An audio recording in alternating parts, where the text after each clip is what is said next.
ത്തേക്ക് പ്രാർത്ഥന നമ്മൾ കേട്ടില്ല എന്ന് പറഞ്ഞ് നിന്റെ ഹൃദയം ബാല്യാസ്തോത്രം ദുഃഖിച്ചു പോകരുത്. നിന്റെ ഹൃദയം വേദനിക്കരുത്. നിങ്ങൾക്കറിയാമോ, ഈ പ്രയാസഘട്ടം നമ്മുടെ ജീവിതത്തിലേക്ക് കൊണ്ടുവരുന്നത് നമ്മളെ മനുഷ്യരെ നമ്മൾ മനസ്സിലാക്കാൻ വേണ്ടിയിട്ടാണ്. കർത്താവ് മനുഷ്യരെ മനസ്സിലാക്കാൻ വേണ്ടിയിട്ടാണ്. ദാവീദ് ബാല്യാസ്തോത്രം ചെയ്യുന്ന 71 സങ്കീർത്തനം അതിന്റെ 10-11 വാക്യങ്ങൾ വായിക്കുമ്പോൾ ദാവീദ് പറയുന്ന ഒരു വാക്യമുണ്ട്, പരിഹാസം. ദൈവവചനം അനുസരിക്കുന്നവനെ പരിഹസിക്കുക പണത്തിന് വേണ്ടി. ദൈവത്തിന്റെ ന്യായപ്രമാണം അനുസരിക്കുന്നവനെ നിന്ദിക്കുക പണത്തിന് വേണ്ടി. മനുഷ്യൻ ചെയ്യുന്ന വാക്കുകളാ ഇത്. പിശാച് കൊണ്ടുവരുന്നതല്ല, പണത്തിന് വേണ്ടി. ഹല്ലേലൂയ, സ്തോത്രം. അതിന്റെ 39 വാക്യമാര് വല്ല കാര്യമുണ്ടാ? എടാ, കർത്താവിനെ ക്രൂശിക്കാൻ കടന്നു പോണം, വഴിയെ പോണവന്മാർക്ക് വല്ല കാര്യമുണ്ടാ?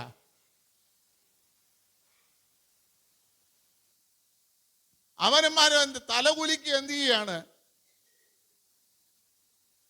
ആക്ഷേപിക്കുകയാണ്, ദുഷിക്കുകയാണ്. പ്രിയ ദൈവമക്കളെ, ഇതേപോലെയാണ് നമ്മളെ ജീവിതം. എടാ, ദൈവം അല്പസമയം പ്രാർത്ഥന കേട്ടില്ല എങ്കിൽ വഴിയെ പോണവനും വരണവനും ഒക്കെ നമ്മളെ ദുഷിക്കാൻ തുടങ്ങും.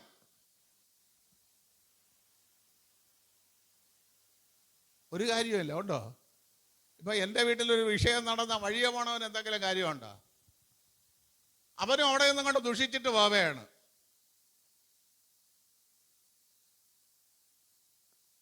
ഹല്ലേലൂയ, സ്തോത്രം. മനുഷ്യൻ ചെയ്യുന്നത് അതിന്റെ 42 വാക്യമാര്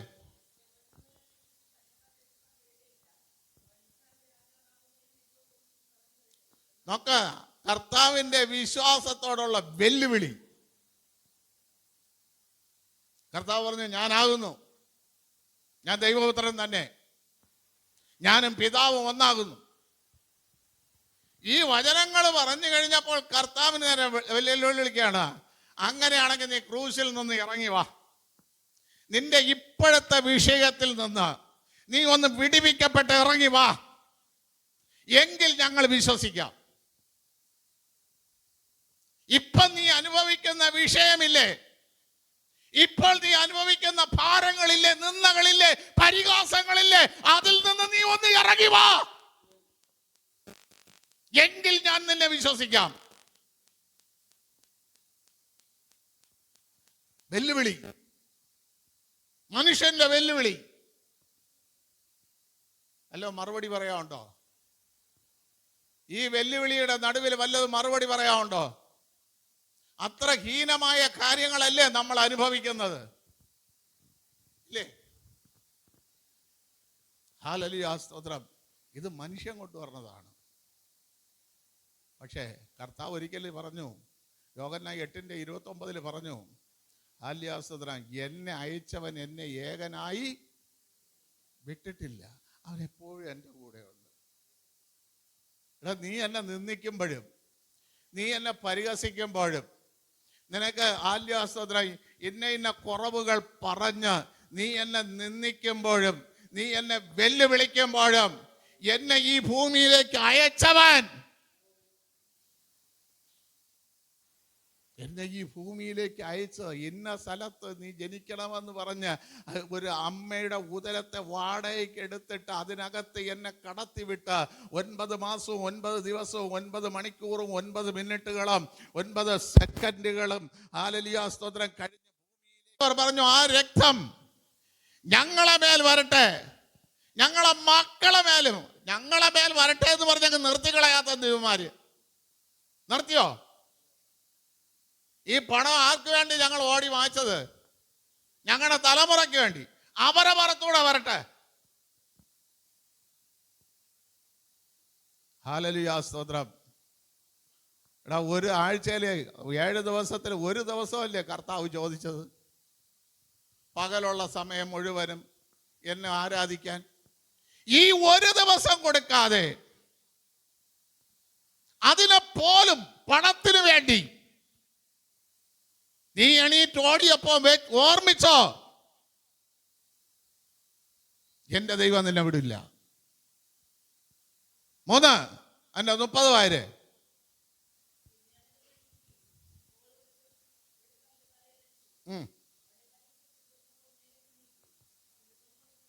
നോക്കണമേ, 3 എന്ത് ചെയ്തു? പരിഹസിക്കുന്നു. അവന്മാർക്ക് വേറെ ജോലിയൊന്നുമില്ല. അവന്മാരതിനെ പലതും പറയും. ഞായറാഴ്ച പോകരുതെന്ന് പറയും. പലതും പരിഹാസം. ദൈവവചനം അനുസരിക്കുന്നവനെ പരിഹസിക്കുക പണത്തിന് വേണ്ടി. ദൈവത്തിന്റെ ന്യായപ്രമാണം അനുസരിക്കുന്നവനെ നിന്ദിക്കുക പണത്തിന് വേണ്ടി. മനുഷ്യൻ ചെയ്യുന്ന വാക്കുകളാ ഇത്. പിശാച് കൊണ്ടുവരുന്നതല്ല, പണത്തിന് വേണ്ടി. ഹല്ലേലൂയ, സ്തോത്രം. അതിന്റെ 39 വാക്യമാര്. വല്ല കാര്യമുണ്ടാ? എടാ, കർത്താവിനെ ക്രൂശിക്കാൻ കടന്നു പോണം, വഴിയെ പോണവന്മാർക്ക് വല്ല കാര്യമുണ്ടാ?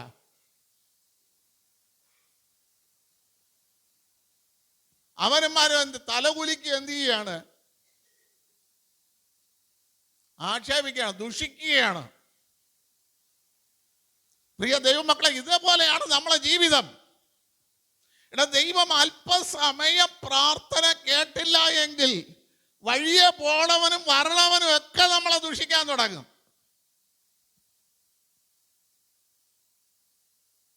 ഒരു കാര്യമില്ല, ഉണ്ടോ? ഇപ്പൊ എൻ്റെ വീട്ടിലൊരു വിഷയം നടന്ന വഴിയെ പോണവൻ എന്തെങ്കിലും കാര്യമുണ്ടോ? അവനും അവിടെ നിന്നും കൊണ്ട് ദുഷിച്ചിട്ട് പോവുകയാണ്.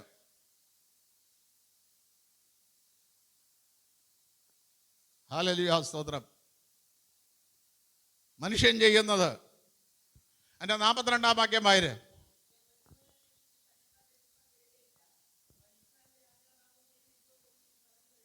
നോക്ക, കർത്താവിൻ്റെ വിശ്വാസത്തോടുള്ള വെല്ലുവിളി.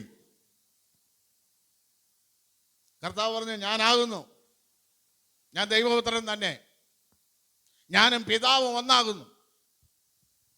ഈ വചനങ്ങൾ പറഞ്ഞു കഴിഞ്ഞപ്പോൾ കർത്താവിന് നേരെ വെല്ലുവിളിക്കുകയാണ്. അങ്ങനെയാണെങ്കിൽ നീ ക്രൂശിൽ നിന്ന് ഇറങ്ങി വാ.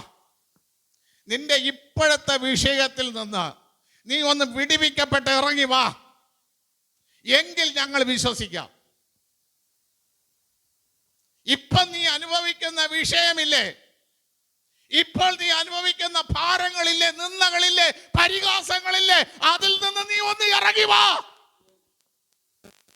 എങ്കിൽ ഞാൻ നിന്നെ വിശ്വസിക്കാം. വെല്ലുവിളി, മനുഷ്യന്റെ വെല്ലുവിളി. അല്ലോ, മറുപടി പറയാനുണ്ടോ? ഈ വെല്ലുവിളിയുടെ നടുവിൽ വല്ലതും മറുപടി പറയാനുണ്ടോ? അത്ര ഹീനമായ കാര്യങ്ങളല്ലേ നമ്മൾ അനുഭവിക്കുന്നത്, ഇല്ലേ? ഹല്ലേലൂയ, സ്തോത്രം. ഇത് മനുഷ്യൻ കൊണ്ടുവരുന്നതാണ്. പക്ഷേ കർത്താവ് ഒരിക്കലും പറഞ്ഞു, യോഹന്നാൻ 8:29 പറഞ്ഞു, ഹല്ലേലൂയ, സ്തോത്രം, എന്നെ അയച്ചവൻ എന്നെ ഏകനായി വിട്ടിട്ടില്ല, അവൻ എപ്പോഴും എൻ്റെ കൂടെയുണ്ട്. എടാ, നീ എന്നെ നിന്ദിക്കുമ്പോഴും നീ എന്നെ പരിഹസിക്കുമ്പോഴും നിനക്ക് ഹല്ലേലൂയ, സ്തോത്രം, ഇന്ന കുറവുകൾ പറഞ്ഞ് നീ എന്നെ നിന്ദിക്കുമ്പോഴും നീ എന്നെ വെല്ലുവിളിക്കുമ്പോഴും എന്നെ ഈ ഭൂമിയിലേക്ക് അയച്ചവൻ,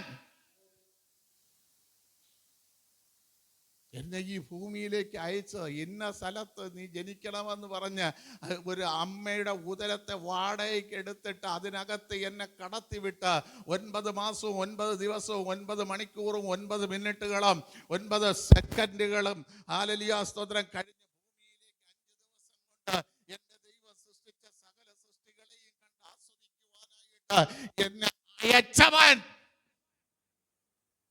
എന്നെ അയച്ചവൻ എന്ത് ചെയ്തിട്ടില്ല?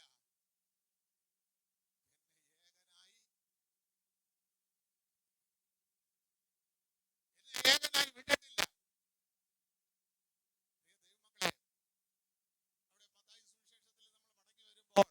49 വാക്യം ഒന്ന് വായിരെ.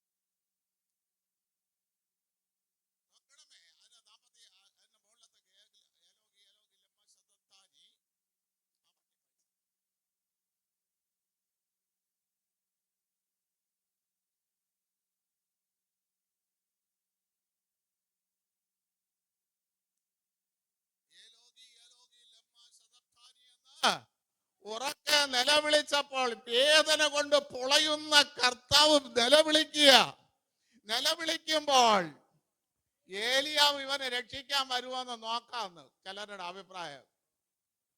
നിന്റെ വേദന കൊണ്ട് നീ പൊളയുന്ന സമയത്ത്, നീ കണ്ണുനീരൊഴുക്കുന്ന സമയത്ത്, മറ്റാർക്കോടും പറയാൻ കഴിയാതെ വണ്ണം നിന്റെ വേദനയെ ദൈവസന്നിധിയിൽ അർപ്പിച്ച് നീ കണ്ണുനീരുകളെ കണ്ണുകളെ ഇറുക്കി അടച്ച് കണ്ണിൽ നിന്ന് ഒഴുകുന്ന കണ്ണുനീര് കവിൾത്തടങ്ങളിൽ കൂടെ ഒഴുകി പോകുമ്പോൾ, നിന്നെ ആശ്വസിപ്പിക്കാൻ ആരുമില്ലാതെ ഇരിക്കുമ്പോൾ, പ്രിയ ദൈവ പൈതലേ, നിന്നെ കാണുന്നൊരു ദൈവമുണ്ട്. ആരെല്ലാം എന്തെല്ലാം പറയട്ടെ, ആരെല്ലാം എന്തെല്ലാം നിന്നെ കുറിച്ച് വിധിയെഴുതട്ടെ, ഹല്ലേലൂയ, ഇവനെ ആര് രക്ഷിക്കുമെന്ന് നമുക്ക് നോക്കാമെന്ന് പറഞ്ഞ മനുഷ്യൻ പലതും വിലയിരുത്തുമ്പോൾ, ഏലിയാവ് ഇവനെ രക്ഷിക്കാൻ വരുമോ എന്ന് നോക്കാമെന്ന് പറയുമ്പോൾ,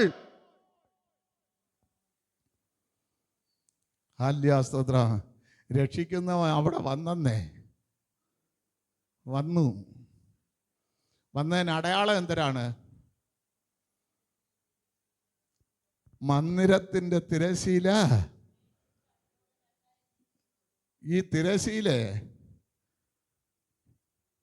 തിരശീലയെ കുറിച്ച് അറിയാവുന്നവർ എത്ര പേരുണ്ട്? തിരശീല എന്തിനാ മന്ദിരത്തിൽ വെച്ചിരിക്കുന്നത്?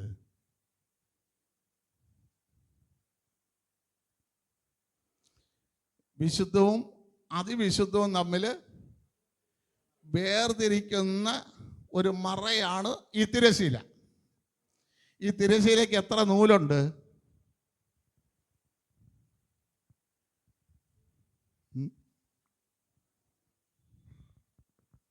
ഈ തിരശീലയ്ക്ക് എത്ര നൂലുണ്ട്?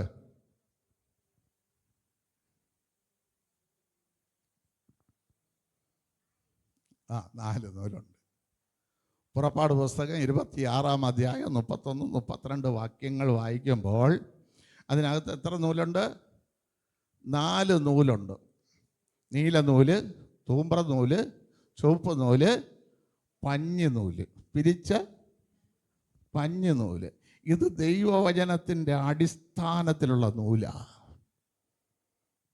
നീലനൂല് വിശുദ്ധമാ, പിരിച്ച പഞ്ഞിനൂല് ദൈവവചനത്തിൻ്റെ ശക്തിയാ, തൂമ്പ്രനൂല് ഒരു പ്രത്യേക പദവിയാ, ചുവപ്പ് നൂല് രക്ഷിക്കുവാൻ കെട്ടുന്ന നൂല്. നിന്നെ മാത്രമല്ല, അതിൻ്റെ കുടുംബത്തെയും വീടിനെയും. അതൊക്കെ ലേവ്യ പുസ്തകം 14-4 വാക്യം തൊട്ട് പഠിച്ചാൽ വീടിനെ രക്ഷിക്കാൻ കെട്ടുന്ന നൂല് ചുവപ്പ്. ആല്യാസുദ്രം എരിഹോ മുറ്റു നോക്കാൻ പോയവർക്ക് നേരെ ആല്യാസുദ്രൻ രാഘവ വേശ്യയുടെ കയ്യിൽ കെട്ടിക്കൊടുത്ത നൂല് രക്ഷയ്ക്കുള്ള നൂല്. ഇത് ഏതിൽ വെച്ചിരിക്കുന്നത്? ദൈവവചന അടിസ്ഥാനത്തിലായി തിരശീല.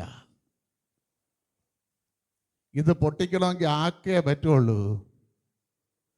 അവകാശിക്ക് മാത്രമേ ഇത് പൊട്ടിക്കാൻ കഴിയൂ. അവകാശി പുത്രനാ. ആ പുത്രൻ പൊട്ടിക്കണമെങ്കിൽ അതിനെതിരെ അപ്പം കെട്ടിയതാ, അപ്പം വെച്ചതാ, മോനെ കൊണ്ട് പൊളിപ്പിക്കുക. മോനെ എന്ത് ചെയ്തു കൊടുത്തു? കഷ്ടതയ്ക്ക് ഏൽപ്പിച്ചു കൊടുത്തെന്ന്. ആ ഏൽപ്പിച്ചു കൊടുത്തപ്പോൾ മോൻ തന്റെ പ്രാണനെ കൊടുത്ത അതിനെ കീറിയത്. ഇത് വല്ലതും ഈ ആക്ഷേപിച്ചവന്മാര് കണ്ട, പരിഹസിച്ചവന്മാര് കണ്ട, പണത്തിന് വേണ്ടി ഒറ്റ കൊടുത്തവന്മാര് കണ്ട? ഇത്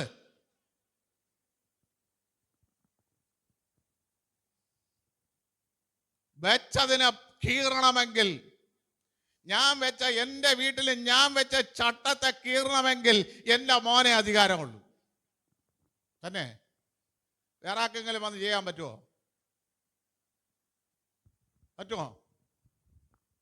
അതുകൊണ്ട് ദൈവം തന്റെ പുത്രനെ പാപജഡ സാദൃശ്യത്തിൽ ലോകത്തിലേക്ക് അയച്ചു.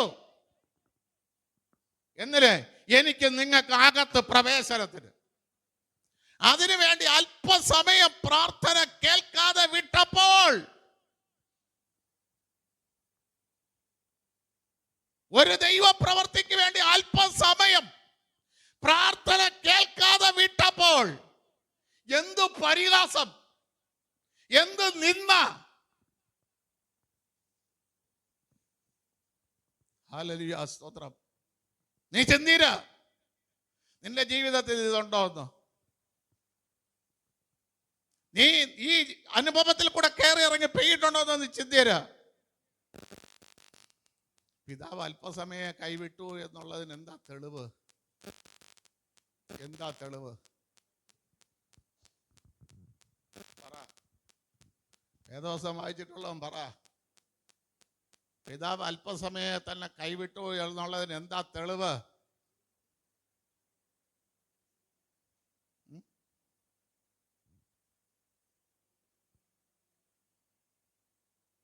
അമ്പത്തിനാലാം വാക്യം വായര്.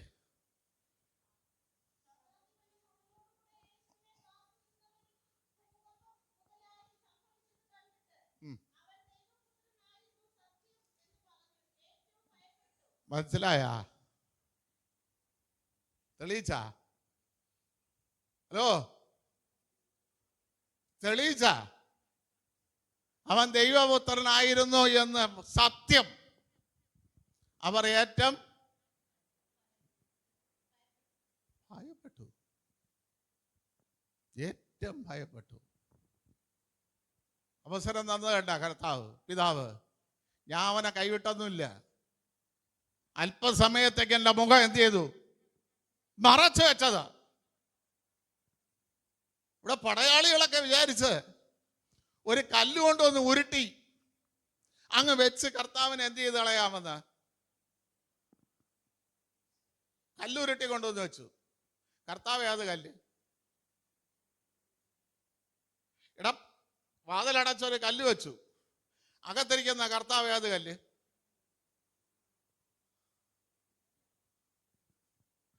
അകത്തിരിക്കുന്ന കർത്താവ് ഏത് കല്ല്?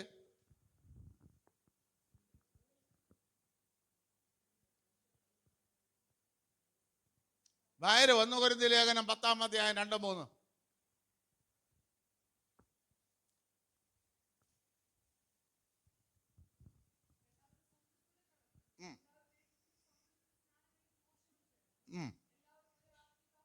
എല്ലാവരും ഒരു ആത്മീയ ആഹാരം ഭക്ഷിച്ചു, ഒരേ ആത്മീയ പാനീയം കുടിച്ചു. അവരെ അനുഗമിച്ച ആത്മീയ പാറയിൽ നിന്നല്ലോ അവർ കുടിച്ചത്. അപ്പൊ ഈ പാറയുടെ പ്രത്യേകത പറ. എടാ, ഈ പാറയുടെ പ്രത്യേകത പറ. ഇതിനകത്ത് ആത്മീയ ഭക്ഷണമുണ്ട്, ആത്മീയ പാനീയമുണ്ട്. ഉണ്ടാ? എടാ, ഈ പാറ അനേകർക്ക് തിന്നാനും കുടിക്കാനുള്ളതാണ്. ഇതിനെ കൊണ്ടുവന്ന് അകത്ത് കൊണ്ടുവന്ന് വെച്ച് പൂട്ടി വെച്ചാൽ ഇരിക്കുവോ?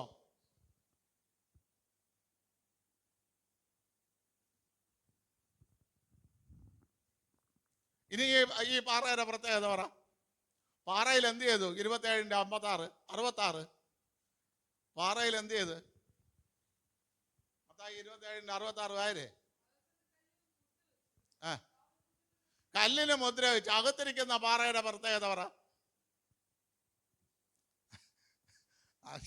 ഇതാ ഒരേ അഗ്നി ആഹാരം കൊടുക്കുന്ന പാറ. ഈ അകത്തിരിക്കുന്ന പാറയുടെ പ്രത്യേകത പറ. പുറത്തിരിക്കുന്ന പാറയുടെ പുറത്ത് അവർ മുദ്ര വെച്ചു. ഏത് മുദ്ര?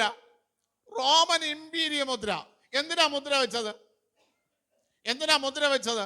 ദാനിയേൽ പ്രവാചകന്റെ പുസ്തകം 6:17 വായിക്കുമ്പോൾ അവിടെ എഴുതിയിരിക്കുന്നു, ദാനിയേലിന്റെ കുഴിക്ക് നിർണയം വരാതിരിക്കേണ്ടതിന് ഒരു കല്ലുരുട്ടി രാജാവ് തന്റെ മഹത്തുക്കളുടെ മോതിരം കൊണ്ട് എന്ത് ചെയ്തു? അപ്പൊ എന്തിനാണ് മുദ്ര വെച്ചത്? ഈ കുഴിയുടെ നിർണയം മാറരുത്. ഞാൻ രാവിലെ വരുമ്പോ എന്ത് ചെയ്യണം? ഇതിവിടെ ഉണ്ടായിരിക്കണം, ഈ കുഴിയെന്ന് വ്യക്തം. അപ്പൊ റോമൻ പടയാളികൾ ഇവിടെ കാവൽ നിന്നിട്ട് ഈ ആരെങ്കിലും വന്ന് ഈ ഇതിന്റെ പ്രേതം എടുത്തുകൊണ്ട് പോയിട്ട് കർത്താവ് ഉയർത്തെഴുന്നേറ്റു എന്ന് പറയാതിരിക്കാൻ വേണ്ടിയിട്ട് മുദ്ര വെച്ചു. പക്ഷെ അകത്തിരിക്കുന്ന മുദ്ര, ഒരു മുദ്രയേറ്റ ആളാ അകത്തിരിക്കണത്. ഏത് മുദ്ര?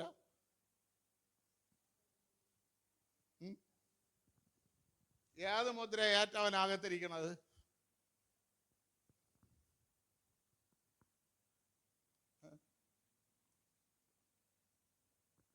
പറ, ഏത് മുദ്ര ഏറ്റമായി? വയറ് യോഹന്നാൻ 6:27. വേഗത്തിൽ വായര്. യോഹന്നാൻ 6:27.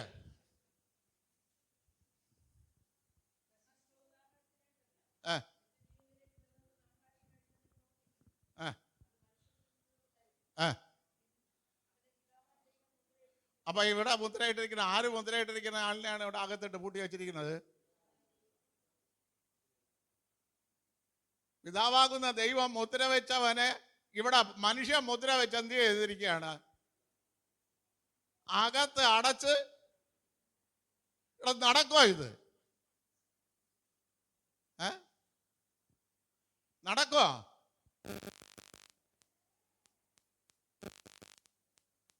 പ്രിയ ദൈവമക്കളെ, അല്പസമയം നമ്മളെ വിട്ടുകൊടുത്ത ദൈവം, അല്പസമയം ദൈവം വിട്ടുകൊടുത്തു.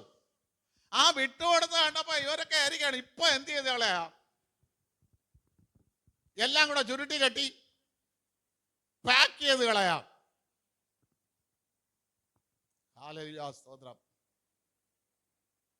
ദൈവം മുദ്ര വെച്ചിരിക്കുകയാണ്. ഇവനിൽ വിശ്വസിക്കുന്നവർക്ക് നിത്യജീവൻ ഉണ്ടാകേണ്ടതിന് കൊടുക്കേണ്ട അപ്പമായിട്ട് എന്ത് ചെയ്തിരിക്കണ്? മുദ്ര വെച്ചവനെ അല്ല മനുഷ്യൻ ഇവിടെ ഇട്ട് മുദ്ര വയ്ക്കുന്നു. ഇതെല്ലാം ചെയ്തു കഴിഞ്ഞപ്പോ കർത്താവിൻ്റെ കൂടെ കുറെ പേരുണ്ടായിരുന്നു. അമ്മയുണ്ടായിരുന്നു, മദലകാരി മറിയ ഉണ്ടായിരുന്നു, ക്ലയോപാവിൻ്റെ ഭാര്യ മറിയ ഉണ്ടായിരുന്നു. മനസ്സിലായി? ഇവരൊക്കെ എവിടെ നിന്ന്? ആ 27:55 വായര്. മത്തായി 27:55.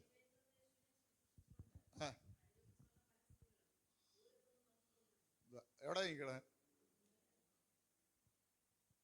മനുഷ്യന്റെ പ്രവൃത്തി കണ്ട അടുത്തുപോലും എന്ത് ചെയ്യില്ല. അപ്പൊ നമ്മൾ അടുത്ത് വരാത്തതിൽ വല്ല തെറ്റുണ്ടാ? ഉണ്ടാ? അടുത്തുപോലും ഇവരെവിടെ വരില്ല. ദൂരത്ത്. ഞാൻ പറയാൻ പ്രിയതേ മക്കളെ, നിങ്ങൾ എന്ത് കണക്കൂട്ടിയായിരുന്നില്ല, ഞാൻ ഒരാളിനെ വിലയിരുത്തുന്നത് വചനം വെച്ച. എൻ്റെ ജീവിതത്തിൽ 80% ഞാൻ വചനത്തിന് മുൻതൂക്കം കൊടുത്ത് തന്നെ ജീവിക്കുന്നു. അതുകൊണ്ട് ഒരാളിനെ വിലയിരുത്തുന്നത്, ഒരുത്തൻ്റെ പ്രമോദത്വം ഒക്കെ ഉണ്ട്, അവൻ്റെ ജീവിത ചരിത്രം ഞാൻ വെളിപ്പെടുത്തുന്നത്, ഞാൻ മനസ്സിലാക്കുന്നത് ഒരു ദൈവവചനം വെച്ചായിരിക്കും. അതിനപ്പുറം മറികടന്ന് ഒരുത്തനും എന്ത് ചെയ്യില്ല, പോകുകയുമില്ല. അവർ ദൂരത്ത് നിൽക്കേ ഉള്ളൂ. ഇത്രയും പേരെ നമുക്ക് മനുഷ്യരെ ദൈവം എന്ത് ചെയ്തു തന്ന്? മനസ്സിലാക്കിച്ചു തന്നു. മനസ്സിലാക്കിച്ച് തന്നിട്ട് അടുത്ത ദൈവം എന്ത് ചെയ്തു? 28:1-2.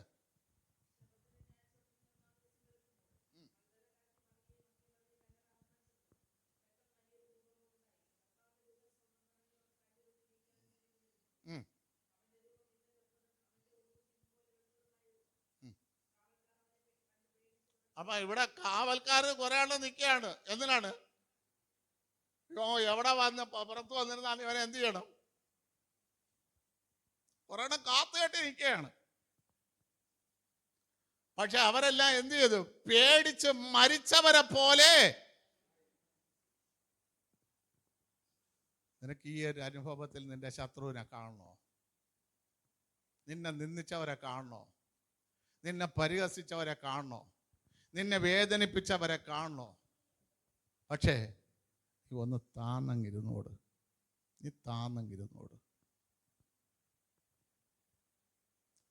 ആരും വന്ന് എൻ്റെ അടുത്ത് വരാത്തതിൽ നിനക്ക് പരിഭവം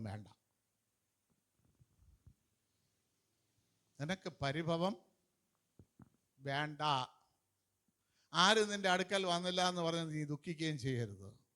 നിന്റെ അടുക്കൽ നിന്നെ വിട്ടുമാറാത്തവനുണ്ട്, ഉറപ്പായിട്ടുമുണ്ട്.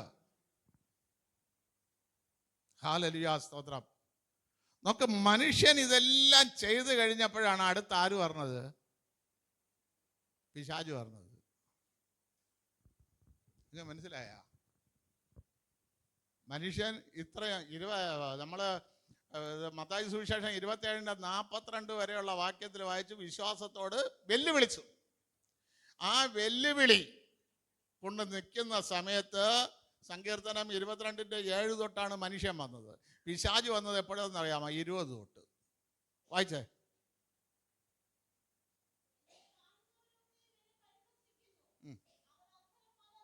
അല്ല, അത് മനുഷ്യൻ വന്നത്. അല്ല, 20 തൊട്ട് 20-21 വായിച്ചേ. അടുത്ത വാളിൽ നിന്ന് എൻ്റെ പ്രാണനെ പിശാച് വന്നിട്ട് ചെയ്യണത്. നായുടെ കയ്യിൽ നിന്ന് എൻ്റെ ജീവനെ വിടുവിക്കണമേ, സിംഹത്തിന്റെ വായിൽ നിന്ന് എന്നെ രക്ഷിക്കണമേ, കാട്ടുപോത്തുകളുടെ കൊമ്പിനിടയിൽ നീ എനിക്ക് ഉത്തരം അരുളുന്നു. ഹല്ലേലൂയ, സ്തോത്രം. വാളിൽ നിന്ന് നീ എന്നെ രക്ഷിക്കണം. ഏത് വാള്? ഏത് വാള്?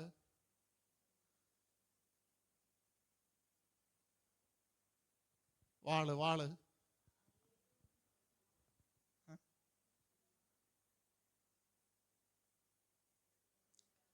തിരുവചനമാകുന്ന വാള്, നീ വിശ്വസിച്ച വാള്. ഈ വാള് വെച്ചാണ് അവൻ തിരിച്ച് നിന്നോട് ചോദ്യം ചെയ്യണത്. ഇവിടെ ആരും എന്നെ സഹായിക്കാൻ വന്നില്ല എങ്കിലും എന്നെ അയച്ച ദൈവം എന്നോട് കൂടെ. ഈ വചനം വെച്ചാണ് പിശാച് എന്ത് ചെയ്യണത്? നിന്നെ വെട്ടണത്. നീ പറഞ്ഞല്ലോ ആരും നിനക്ക് സഹായം വേണ്ടെന്ന്, ആരും നിനക്ക് സംരക്ഷണം വേണ്ടെന്ന്. അവൻ തിരിച്ച് വാളുമായിട്ട് വന്നു, ആ വചനവുമായിട്ട് വന്നു നിന്നെ പൂട്ടാൻ. നീ ഏത് വചനത്തിലാണോ മുറുകെ പിടിച്ചത്, ആ വചനം വെച്ച് നിന്നെ ചോദ്യം ചെയ്യാൻ അവൻ വന്നു. അവൻ വന്നിട്ട് അവളിൽ നിന്ന് എന്നെ രക്ഷിക്കാമേ, നായുടെ കയ്യിൽ നിന്ന്. അവൻ വന്നിട്ട് ഈ വചനം വെച്ചിട്ട് എന്ത് ചെയ്തെന്ന് അറിയാമോ? എവിടെ കൊണ്ടാക്കി? നായുടെ ഇടയിൽ കൊണ്ടാക്കി. നായുടെ പ്രത്യേകത,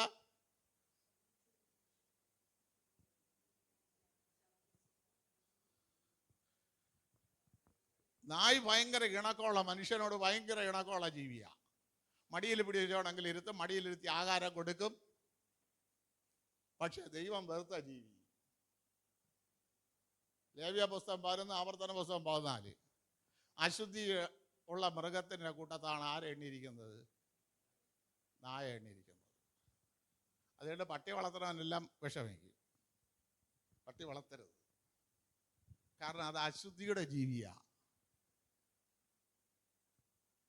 അടുത്ത് ഇവനെ എവിടെ കൊണ്ടുവന്നാക്കി? നായുടെ കൂട്ടത്ത്, അശുദ്ധിയുള്ള മനുഷ്യന്റെ കൂട്ടത്ത് പിശാച് വലിച്ചോണ്ടാക്കി പോയി. അവന്റെ കൂട്ടുകെട്ട് വിശുദ്ധിയുള്ളവരുമായിട്ടല്ല. മനസ്സിലായ? ഇത് പിശാച് ചെയ്തത്. അശുദ്ധിയുള്ള, നീ രക്ഷിക്കപ്പെട്ട, നിങ്ങൾക്കറിയാമോ? ഞാൻ ഇന്നലെ ഇരുന്നൊരു വചനം പഠിക്കുമ്പോൾ ലേവ്യ പുസ്തകത്തിൽ ഇങ്ങനെ ഒരു വാക്യമുണ്ട്. 2-ാം അധ്യായത്തിൽ അല്യാസ്തോത്രം, ലേവ്യ കുടുംബത്തിലുള്ള ഒരുവൻ ലേവ്യ കുടുംബത്തിലെ ഒരു കന്യകയെ. ഇതാരെഴുതിയത്? ഈ പുസ്തകം എഴുതിയ ആര്? ആരെ കുറിച്ചാണ് ഇത് എഴുതിയത്? അപ്പനെ അമ്മയെ കുറിച്ച്. അവരെങ്ങനെയാണ് പെണ്ണ് കെട്ടിയതെന്ന്? വിശുദ്ധിയുള്ളവൻ വിശുദ്ധിയുള്ള പെൺകുട്ടിയെ ചെന്ന് കെട്ടിയെന്ന്, അല്ലാതെ വിശുദ്ധിയുള്ളവൻ അശുദ്ധിയുള്ള പെൺകുട്ടിയെ ചെന്ന് കെട്ടിയെന്നല്ല അവിടെ മോൻ പറഞ്ഞെഴുതിയത്. തന്നെയോ? അപ്പൊ നമ്മളെ കല്യാണം എങ്ങനെ ആയിരിക്കണമെന്ന്? വിശുദ്ധിയുള്ളവൻ വിശുദ്ധിയുള്ള പെണ്ണിനെ കെട്ടണം. വിശുദ്ധിയുള്ള പെണ്ണ് വിശുദ്ധിയുള്ളവനെ കെട്ടണം. പിടികിട്ടിയ? 2, ഇപ്പൊ സുപ്രീം കോടതിയിൽ ഒരു വിധി പാസ്സായി. എന്താണ്? ആണിന് വിവാഹം ചെയ്യാം, പെണ്ണിന് വിവാഹം ചെയ്യാം. ഇവിടെ എഴുതിയിരിക്കുന്നുണ്ട്, ലേവ്യ കുടുംബത്തിലെ ഒരു പുരുഷൻ, ലേവ്യ കുടുംബത്തിലെ ഒരു സ്ത്രീയെ.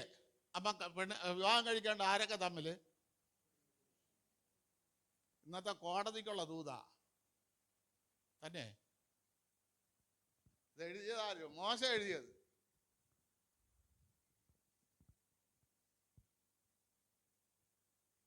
ഹല്ലേലൂയ, സ്തോത്രം.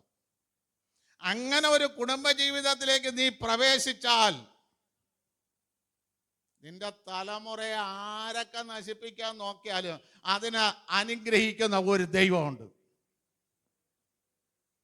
ഏത് വിധി എഴുതിയിരുന്നാലും, എത്ര തന്നെ മരണത്തിന്റെ വിധി എഴുതി കൽപ്പിച്ചാലും, നിന്റെ തലമുറയെ ഞാങ്ങണപ്പെട്ടകത്തിനകത്ത് വെച്ച് സൂക്ഷിച്ച് നീ ഉദ്ദേശിക്കാത്ത സ്ഥലത്ത് നിർത്തി വളർത്തി ഉദ്ദേശിക്കാത്ത പദവിയിൽ എത്തിക്കുന്ന ഒരു ദൈവമുണ്ട്.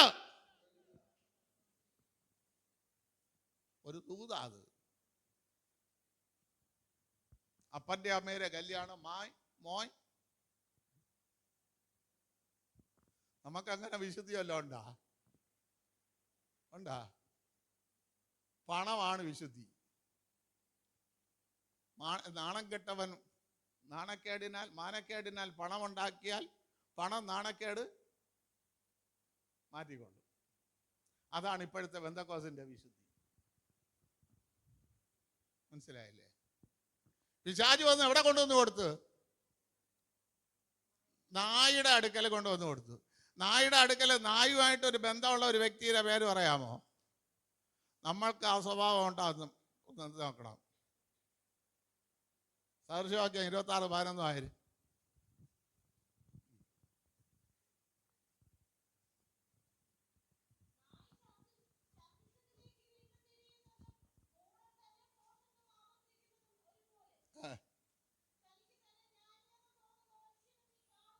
കണ്ട, ഇവരെയൊക്കെ സ്വഭാവങ്ങളാണ് ഈ പറയണത്. നമ്മൾ ഏത് സാധനമൊക്കെ വേണ്ടെന്ന് വെച്ചോ അതെല്ലാം നമ്മളെ വീട്ടിൽ നമ്മൾ തിരിച്ചെന്ത് ചെയ്തിരിക്കും. നിന്നെ പിശാച് പിടിച്ചെന്നുള്ളൊരു ഏക തെളിവ് അതാണ്. ഏത് നീ വേണ്ടെന്ന് വെച്ചോ അതിനെ നിന്റെ വീട്ടിനകത്ത് വീണ്ടും കൊണ്ടുവന്നു. ഒന്നുകൂടെ ആര്?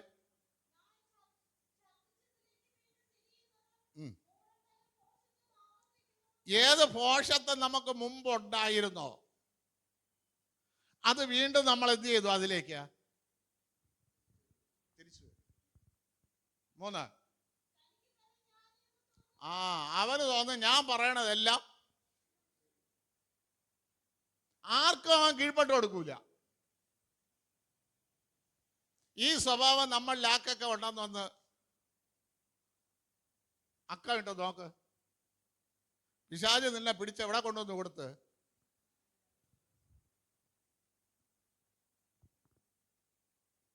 അടുത്തവിടെ പറയുന്നു, ഹല്ലേലൂയ ചെയ്യുന്നു. സങ്കീർത്തനത്തിലേക്ക് മടങ്ങുന്ന സിംഹം എന്ന വായിൽ നിന്ന് രക്ഷിക്കണമെന്നോ? ഏത് സിംഹത്തിന്റെ? യഹൂദ ഗോത്രത്തിലെ സിംഹത്തിന്റെ.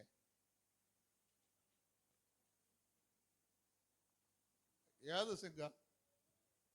സിംഹം എത്ര ഉണ്ട്?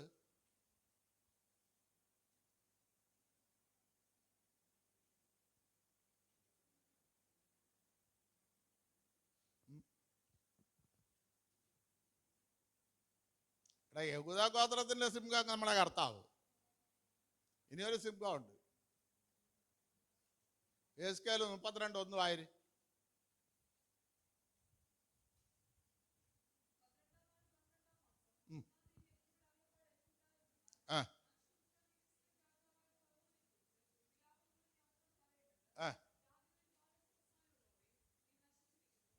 അപ്പൊ ഇതാര്? ഇത് ഏത് സിംഹം? മിസ്രൈമിലെ രാജാവ്.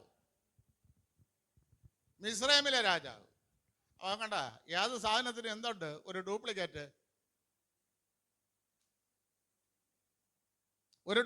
ഉണ്ട്. ഇത് ഏതാണ് ഡ്യൂപ്ലിക്കേറ്റ്? മിസ്രൈമിലെ രാജാവ്. ചെയ്തത് എന്താണ്? ഇസ്രായേൽ മക്കൾക്ക് നേരെ പറ. പുറപ്പാട് 1:12, 13, 14 വായരെ.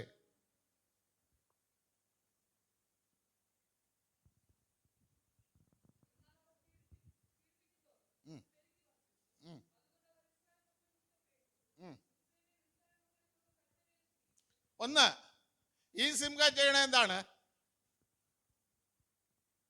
കഠിന വേല ചെയ്യിക്കും. നിന്റെ ശരീരത്തിന് താങ്ങാൻ കഴിയാത്ത നിലവാരത്തിലുള്ള ജോലി ഭാരം നിനക്ക് തരും. ഈ സിംഹം ചെയ്യണത്. സിംഹത്തിന്റെ കയ്യിൽ കൊണ്ടുവന്ന് പിശാച് എന്ത് ചെയ്ത് കൊടുത്തു? കഠിന വേല ചെയ്യിക്കും. അടുത്ത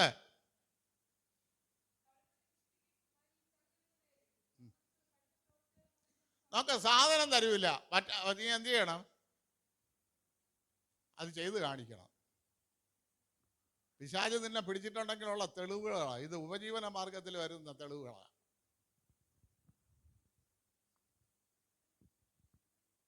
സാധനം തരൂല, നീ ജോലി ചെയ്ത് ഇതാക്കി കൊടുക്കണം. അഥവാ കുറ്റം വന്നാലും ആരെ തലയിൽ വരും? ഉണ്ടാക്കിയവൻ്റെ തലയിൽ വരും. ഇതൊക്കെ ഉപജീവന മാർഗ സ്ഥലത്ത്, ജോലി സ്ഥലത്ത് വേടയാകുമ്പോൾ നീ മനസ്സിലായിക്കൊള്ളണം, നിന്റെ ജീവിതത്തിൽ എവിടെയോ പിശാച് കയറിയെന്ന്.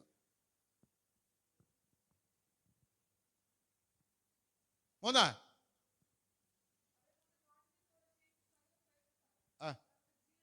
ജീവിതം കയ്പാക്കി. ജോലി സ്ഥലത്ത് നിരാശ, വീട്ടിൽ വന്നാലും നിരാശ. സന്തോഷിക്കാൻ ഒരു മനസ്സില്ല. കാരണം തങ്ങൾക്ക് കിട്ടുന്ന മനോവ്യസനം, തങ്ങൾക്ക് കിട്ടുന്ന മനോവേദന. ജോലി സ്ഥലത്ത് നല്ലൊരു സന്തോഷം അനുഭവിക്കാൻ കഴിയുന്നില്ല. വീട്ടിൽ വന്നിട്ടും ആ സന്തോഷം അനുഭവിക്കാൻ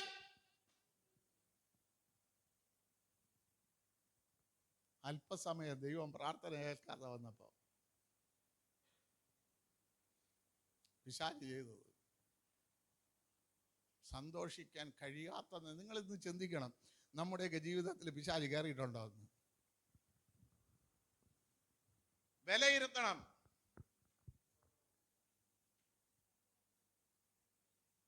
അടുത്ത സങ്കീർത്തനം 22-ൽ വാ പെട്ടെന്ന് വാ.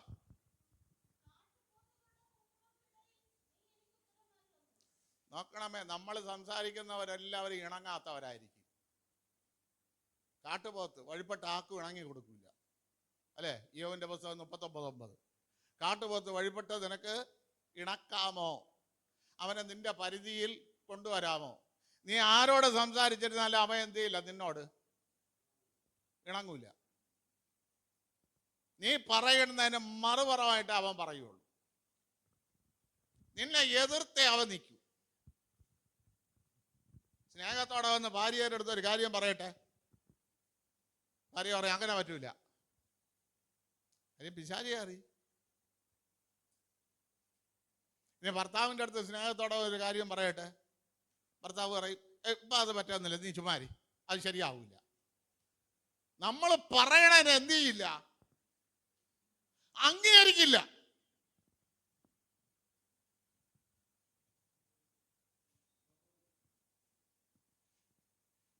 ഈ ഒരു അനുഭവത്തിൽ കൂടെയാണ് ദൈവമക്കളെ നിങ്ങൾ മുമ്പോട്ട് പോണെങ്കിൽ ഇന്ന് പകൽക്കാലം നീ പറയണം, ഇതിനെയെല്ലാം തകർക്കാൻ വേണ്ടിയാണ് എൻ്റെ കർത്താവ് കാൽവരിയിൽ പരമയാഗമായി മാറിയത്. ആ പരമയാഗമായി മാറിയ കർത്താവിന്റെ മുമ്പിൽ ഇന്ന് ഞാൻ എന്നെ തന്നെ സമർപ്പിക്കുന്നു. എനിക്ക് ഇതിൽ നിന്നൊരു മോചനം വേണം. എനിക്കിതിൽ നിന്ന് ഒരു മോചനം വേണം. ഇന്ന് പകൽക്കാലം ആ മോചനം ആഗ്രഹിക്കുന്ന ദൈവജനമുണ്ടെങ്കിൽ ഹാല്യാസ്തോത്രം. കർത്താവ് ഏലോകി ഷമ്മാവാശദത്താനി എന്ന് പറഞ്ഞ് വിളിച്ച പിതാവിന്റെ പക്കൽ തന്റെ ആത്മാവിനെ പരമേൽപ്പിച്ചപ്പോൾ പറ,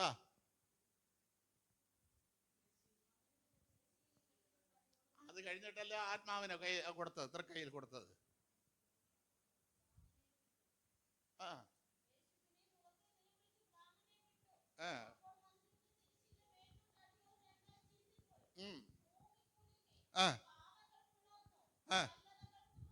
ആരെ കല്ലറകൾ തുറന്ന് അങ്ങനെ വിശ്വസിക്കുന്നവരുണ്ടെങ്കിൽ, അങ്ങനെ കർത്താവിന്റെ മുമ്പിൽ സമർപ്പിക്കപ്പെട്ടവരുണ്ടെങ്കിൽ, ഇനി കർത്താവെ എൻ്റെ ജീവിതത്തിൽ ഞാൻ വിശ്വസിക്കുന്നു അങ്ങ് പരമയാഗമായത് എന്നെ ആരൊക്കെയോ അടച്ചു വെച്ച ആ കല്ലറ ഇന്ന് പകൽക്കാലം ദൈവത്താൽ തുറക്കപ്പെടാനാണ് അങ്ങ് യാഗമായി തീർന്നതെങ്കിൽ, കാൽവരിയുടെ ഗോൽഗോഥാ മലയിൽ രണ്ട് കള്ളന്മാരുടെ നടുവിൽ അങ്ങ് സകലർക്കും സാക്ഷിയായി മാറി എന്നെ അങ്ങേ അർപ്പിച്ചു കൊടുത്തത്, എന്നെ അടയ്ക്കപ്പെട്ടിരിക്കുന്ന ആ കല്ലറയിൽ നിന്ന് ഞാൻ തുറന്ന് പുറത്തു വരാനാണെങ്കിൽ ഇന്ന് പകൽക്കാല കർത്താവേ, അത് ഞാൻ തുറന്ന് പുറത്തു വരുവാൻ എന്നെ സഹായിക്കണമേ എന്ന് ആരെല്ലാം പ്രാർത്ഥിക്കുന്നു, അവന്റെ കല്ലറകൾ, അവന്റെ തടങ്ങൾ, പാറകൾ ഇന്ന് പകൽക്കാലം തുറക്കും.